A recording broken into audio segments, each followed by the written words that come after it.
Technically, we are all locked in. Everyone has psychic abilities. We as human beings have just been conditioned to believe that we're not. My job is actually to help my clients identify what their superpowers are. So I've created 5D marketing for 3D results, and it works every time. And I studied it for a long time. I studied spirituality in marketing because I kept seeing positive people yielding much higher results than negative people. So if I had a client that was like, these ads are not going to work, I don't know why I'm doing this, it didn't work, obviously, because they were literally manifesting it.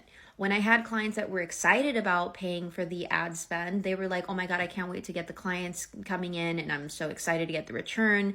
It came back, like at minimum, it was usually 3 times more than the negative people. I studied this for 10 years, trying to understand what the is happening. It's all energy. It's all spiritual. Spirituality is just uncovered, unidentified science. So a lot of mechanisms that they weren't able to understand why UFOs are able to levitate the way that they are without the humming noise is because they actually use consciousness to levitate. It's not just about the floating mechanism.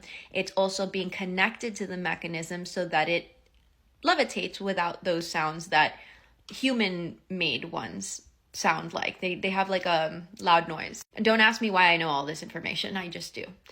Anyways, as I was saying, my job is actually to see clients come in, and when they come in, I'm able to see their superpowers. So I have a session with a client, I cold read them, I clarify what's been holding them back, and I'm able to pinpoint what it is that their mentality has been thinking that has been blocking them from success, from love, from seeing that their work is fruition in the reality, the matrix, like they're getting a return. There is nothing worse than when you decide that you're good at something. You open or create a business or a service, and then you open your doors thinking like, yes, I found my purpose and I'm going to help people or I'm going to do things, and then no one comes. And then you try and do marketing and then that doesn't work. And then you try and do sales and then that doesn't work. And then you try this and it doesn't. And it's so disheartening. So for me, what I'm watching is like a bunch of Jedi, Superman and Superwoman, like psychic people with special abilities that are really good at things start thinking that they're not good at it. And maybe they'll get a sale here, maybe they'll get a sale there, but they'll never catapult to the point where they thought at the beginning, like, I'm going to open my own business and I'm going to have not only joy and excitement in my life, but I'm also going to have financial freedom. I'm not going to be living check to check, struggling. I'm going to have this purpose that I'm fulfilling as a representation, reflect my value and how I feel. Meaning, like, if I'm a psychic or a tarot reader or a healer or a Reiki person or a high-level executive in charge of a lot of employees trying to make way towards like health and wellness, there needs to be like a flow. Most of the things that are preventing people from success are not 3-dimensional. They are actually 5-dimensional. And this comes and manifests in the form of emotions or trauma, if that makes sense. Entrepreneurship is like a form of spiritual awakening. It is one of the keys in this world to being able to see yourself completely, fully, with transparency. If your business is not doing well, it's something within you. We have no one else to blame other than ourselves. And that's like a reality check, because if you're in a relationship, you can blame the other person. If you have an employer, you can say they don't appreciate me. There's just so many excuses that we as humans can compile that makes so much sense because our feelings need to feel something, right? But when you see it this way as an entrepreneur, that like what I put into this is what I receive, damn, it's a mirror. And that mirror gives you the pinpoints of what's actually been holding you back in this matrix, in this spiritual awakening, in this divine union with yourself. It's never been about finding a soulmate and a loved one and a partner to lift you up. It has always been about you being able to find that within yourself. And then everything comes. So even in sales, it's not about selling to the person. It's about finding the right match and making sure you understand how to connect on a deeper level so that you have a harmonious relationship moving forward without buyer's remorse, without fear and anxiety, without worrying, am I going to be able to deliver on these objectives?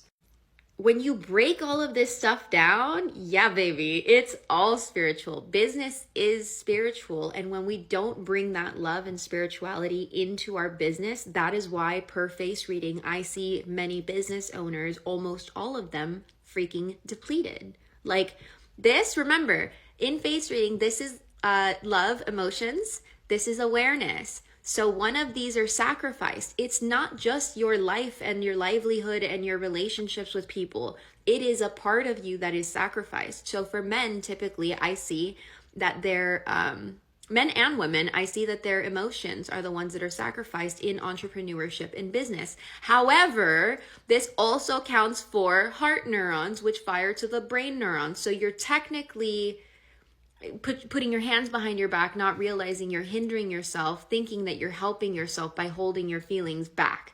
Is this making sense? I hope this is making sense. This is an epidemic with everybody. Like, it's not like it's rare when I don't see entrepreneurs that have cut off their emotions in hope that that is what catapults their business so that they're more logical and can make better decisions for the business. When in reality, there's two parts. To be able to make decisions the way Jeff Bezos does.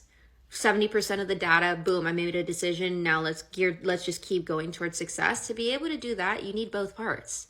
You need your emotions and you need your logic and awareness. You need the premonition portion to be able to have intuition and see how it all connects. And you need the awareness and pattern recognition to see how every decision is going to have an effect upon each other. So when we cut off our emotion, we are quite literally hindering ourselves in the entrepreneurial aspect. Again, am I making sense about how all of this is 5-dimensional and very spiritual and very emotional and very scientifical? Because if you don't like that version, my favorite version of explaining this is in quantum physics, because it's all being proven. The Matrix is a real thing. That was proven in 2016, I want to say. No, I think 2019.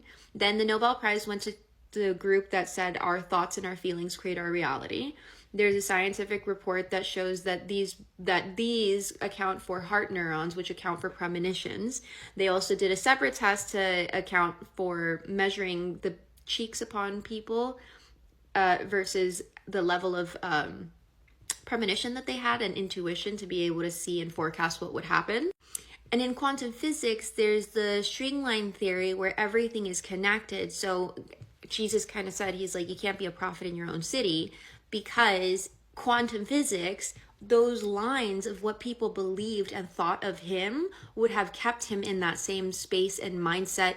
It's like a weight. So like if everyone thinks I'm just a normal, if I'm a teacher, let's say I'm a teacher, I'm just a high school teacher, and which the high school teachers are amazing, so I'm not pooping on them. But let's say I'm a high school teacher and everyone thinks I'm a high school teacher, and then I try and tell people how they can grow their business and expand.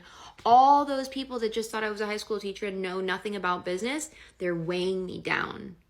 I have to cut those strings, move away from them so that I can stand up without the weight of what they're thinking about me, because that's quantum physics, that's quantum entanglement. And that's why Jesus said you can't be a prophet in your own town, because that's what they think of you. You have to go see other people that are seeing you for the first time in all of your greatness, in all of your glory, so that those, again, quantum entanglement can actually lift and catapult you up. And in business, it's the same thing. If you have your ideal client avatar and you're trying to get clients that don't match your business, it's going to pull your business down. If you get clients that match your business, they're going to be your freaking raving fans, and they're going to catapult your business just like mine and many others. I know this was like a 10-minute one, but like you teed me up. So thank you so much. And just stay, ask more questions, because like I love doing this. Okay, thanks, bye.